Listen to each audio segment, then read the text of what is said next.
The Rangers lose by a score of 3-2 to the Anaheim Ducks.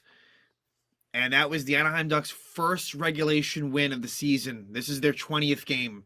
This was also the first game the Ducks led after two periods. Did the Rangers deserve a better fate? Maybe. Maybe.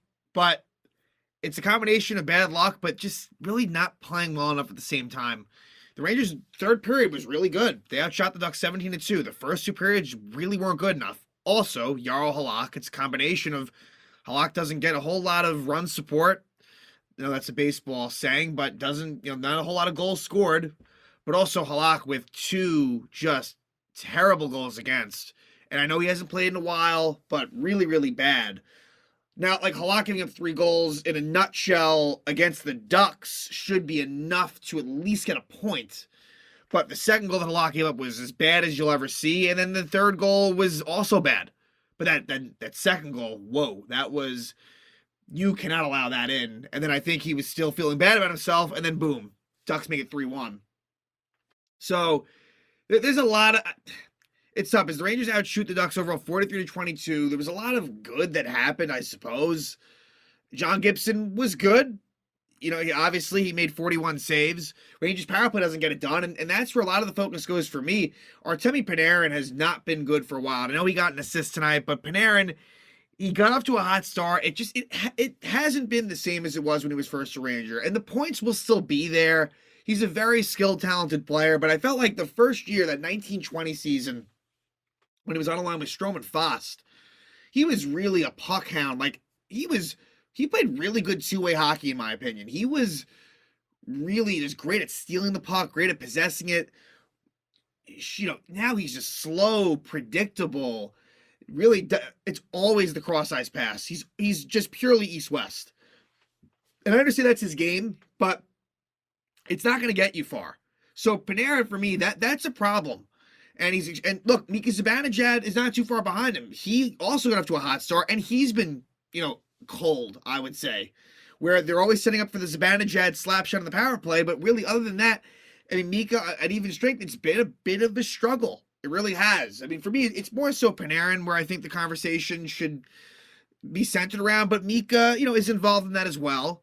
And they tried to switch the lines. They moved Panarin to the Zibanejad line. They took VZ off and put him on the Trocheck line with I guess mixed results. The third period was better, but I don't know if it was necessarily because of that. Rangers really only played 3 lines. That fourth line didn't play that much, and I don't really understand that. This was a game where, look, that fourth line has been effective. It drew some penalties. I think they should have gotten more ice time. I noticed it didn't play much, but wow. Gauthier 634, Blaze 653, and Carpenter 742 on a back-to-back, on a second game of a back-to-back. Gallant sometimes, I don't like when Reeves on the fourth line. Yeah, sure, I didn't like when he rolled 4 lines then, but, he is just sometimes way too dependent on those top guys when they're not performing. The kid line tonight, nothing special. Kakko has a breakaway, can't score. Kakko is just frustrating. He's not a goal scorer. He's not a goal scorer. He's just not. Again, great at puck possession. I like that. And, by virtue of his style of play, he will get some close-in goals, but holds onto the puck way too long, and he usually just shoots it right into their chest. I don't mind him if he wants to try to pick a corner every now and then, but it's better than Lafreniere. Alexis Lafreniere, what is he exactly? I thought that this was someone who was taking strides last season. What is he doing? No one's really talking about it. We're acting as if, everything's fine. And look, and there's a part of me, too, that I wish that those guys got more power play time. I really do.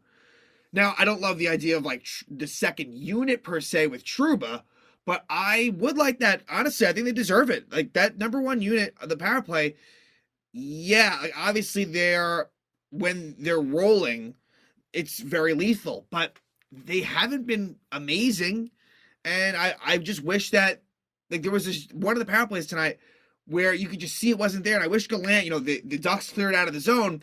Make the switch right there. Make it earlier. Give the hook early. I know that the top guys, they'll be a little bit annoyed, but so be it. Perform. So, yeah, it's tough because, and look, the trip, you go 2-1-1. I said it last night. You still do go 2-1-1, which is serviceable. But once you win that King game, win the Duck game. at least get a point. I mean, that's not good. No matter how you slice it, and I'll agree, there was some bad luck. There was a lot of posts hit.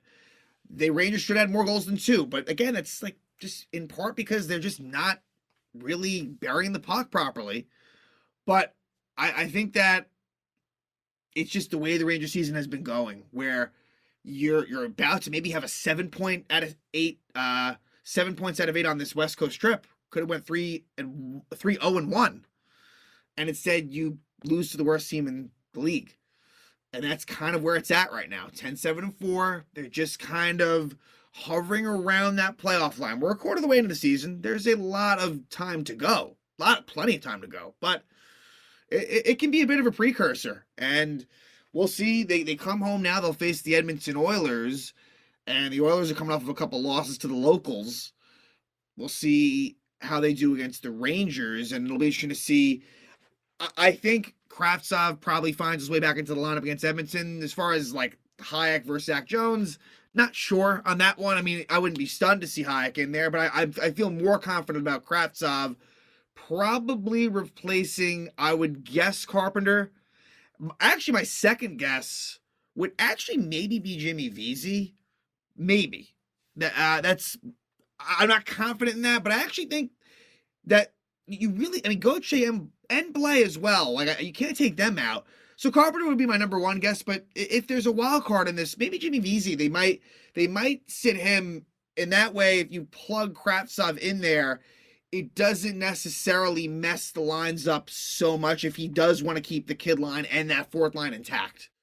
We'll see though what they do. What might be the solution is Carpenter comes out, you move Goodrow down, and Kravtsov takes that spot. That's a very, very likely possibility. So, Rangers, Ducks. And look, the Rangers got off to a pretty good start. They did. As much as I didn't love, I thought the second period was a struggle. The second period was definitely a struggle. First period was okay. It was all right. And unsuccessful power play for the Rangers after a Mason McTavish stripping penalty. But then Barclay Goodrow showing just enough speed. He's not fast, but he gets by Klingberg. Breaks it all alone, and he squeaks it by John Gibson. It's an unassisted goal by Goodrow, his 5th goal of the season. Gives the Rangers a 1-0 lead. But unfortunately, and that it was, kind of, you didn't feel good about it. 30 seconds later, Mason McTavish, who took that penalty earlier, scores his 3rd goal of the season from Kulikov and Jones. So at 9:22, we're tied up at 1. So 31 seconds after the Goodrow goal, we're tied up at 1. And for that one, you can't really blame Halak on that one. And so, first period, there's another penalty by McTavish. He holds Gauthier. Gauthier draws another penalty. But then 19 seconds later, Chris Kreider takes a stupid hooking penalty. It was the right call. Kreider. So what could have been is wiped out right there.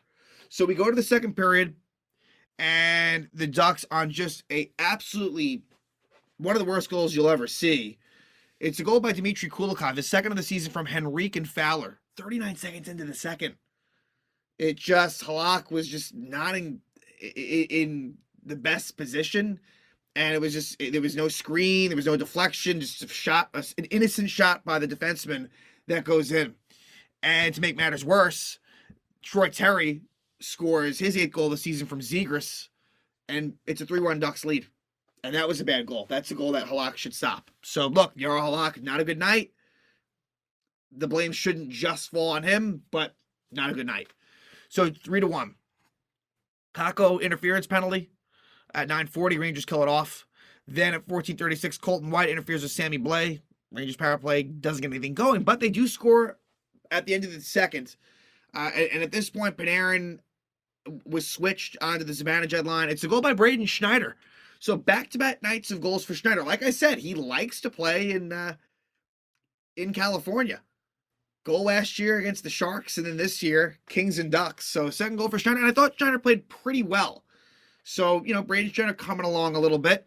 Zibanejad and Panarin with the assists, and all right, Rangers down 3-2. So a Machina goal, and the Rangers really played a very strong third period. They really, really did. Had a lot of chances there. I mean, it's frustrating to think about. John Klingberg Hooks Goodrow at 228 and a really bad Ranger power play. Really, really bad. But after that, they kind of settled in and got going. But Hedel also takes a tripping penalty, trips Troy Terry at 13:30. So that takes 2 minutes off the clock. They kill it, but, that's still 2 precious minutes that go away. And, it's 6-on-5. Rangers get some chance. I thought the better chances came before that. Panarin looked really bad in the 6-on-5 in particular. And look, the Rangers look gassed. They played last night, and they fall short. They lose it 3-2. It is the Ducks' first regulation win of the season. It stings. And look, it wasn't as if Strome or Vetrano factored in. There was, not at all. So Vetrano had a breakaway opportunity that Halak stopped. But yeah, Rangers lose it. Like I said, 10-7-4, head home, take on the Oilers, and then the Devils. The Devils' winning streak has been snapped at 13, but it's going to be interesting. So yeah, next couple of games, you got the Edmonton Oilers, who are 10-10. Like, they are not playing that well. The Rangers, they got to lock in. And look, it's going to be, McDavid and Draisaitl. It's difficult. Igor will be in there, and that's a game that you hope the Rangers can win at home.